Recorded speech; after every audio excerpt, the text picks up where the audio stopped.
Alright, so this is a 460 stroked out now. We got the 69mm stroker crank in here. Had to do a good amount of clearance in here on the back, as you can see. I mean, that just barely clears the wall. I mean, there was a, you're talking about the notch, and that's one thing, but I mean, that's just barely clearing the wall there. You can even see that. But it's in there. Everything is good. Got the 4.41 rod in it. Turn it over for you.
So that's the stroker crank with the 92mm piston, 4.41 rod, and 69mm stroke. You could probably get a 70, maybe even a 71mm stroke in there. At that point, you might have to clearance the actual block itself, and you might have to get into welding on the outside, but you could probably get the a 70 in there. You might have to take a little bit off the back of the bolt, but you should be able to get a 70 in there, no problem. You know, 70, even a 71 probably. A 71 will give you 40 thousandths more up, and this is right now 40 thousandths in the hole. And our racing clearance the crank for me for the ARC rod. Feels pretty good. There's a little right there. I guess that's all right. You know, if they sent it, they say it's all right. It feels good. But everywhere else, they always do good work there. So we'll see down the road how it lasts, but for the most part, there she is. This is the block. I've just started it. This is the stock. Well, the stock piston was dished, so this is just a flat top piston in there, just so I could get an idea of where the piston was going to land. I could probably go to a 4.45 rod instead of the 4.41 and get this at 0.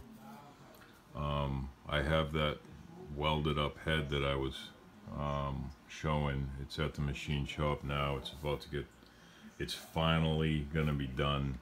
The high compression head, a lot of work on that. 3 different machine shops. Just for separate reasons. One, the valve seat was incorrect on the exhaust valve. One guy welded it. One guy put the intake valve seat and another guy is putting the exhaust valve seat and cutting the valves. So, cutting the seats. But yeah, this block, I really want to do some, you know, structure work on the block, some bracing. We'll see how that goes.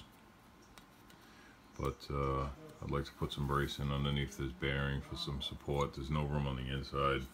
Maybe a big spine up here that comes along the top of the jug. But we're just going one step at a time with this build. From what I learned from this other build is that, you know, when you start just getting crazy ordering, you know, heaps of parts, you know, for all these different engines, like this CR125 motor, or buried in there somewhere is a Predator 212 that needs to be built. But this shit's kind of just taking over my entire kitchen, let alone the garage that has carts being built in there and spray painted in the backyard. But this is where most of the engine builds get done. So this one's done. Compression ratio after CC in the head is, I think I only had 10 thousandths taken off of this head, just because of the cam with the ratio rockers. Even with the piston release, couldn't take much off the head, but getting it at 0 block, 0 deck, getting the piston dialed in and taking the 10 thousandths off the head and putting in the bigger intake valves. The compression ratio on this is like 11.8 to 1. This one's gonna be maybe 16 to 1. We're gonna go crazy with this and just blow it right up. Hopefully not, but we're gonna be pushing this thing to the max. So stay tuned.